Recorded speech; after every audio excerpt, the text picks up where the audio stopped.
drive, a trip or journey in a car.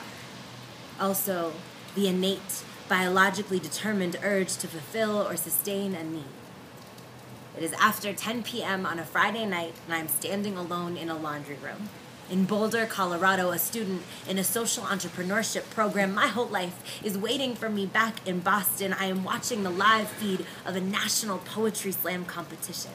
I am watching the first poet I added to our roster win a national poetry slam competition. I am fist pumping the air. I am stomping my foot. I am screaming to an empty room. I am thinking about yesterday when I wondered why it was a good idea to start a business in the first place. I am balancing cell phone and laptop and coffee and laundry and laughing.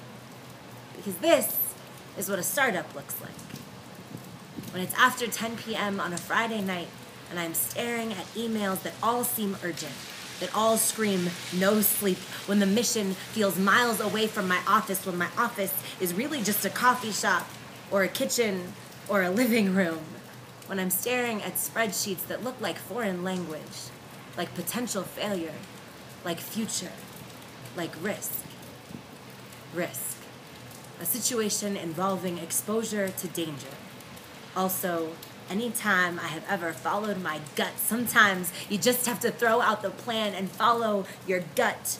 Grit, determination, and drive.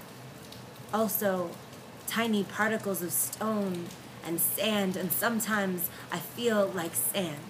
Small enough to fall through the cracks of this foundation I am building. In those moments, I think of the poet who risks reputation on a national stage to confess her love of women, the poet who tells the story of her violation of her body so that a girl in a middle school classroom will finally feel safe confessing that she's been abused for years, of the poet who reminds me that this world is not binary, of the poets who sewed purpose into fists I wanted to raise at a world that took my father away, these poets who put their hands up, don't shoot, who taught me to proclaim don't shoot in my name, these poets, the heart of these poets.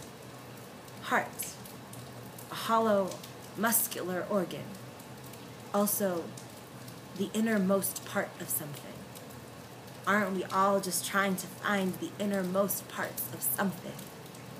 It took poetry for me to find the innermost parts of me.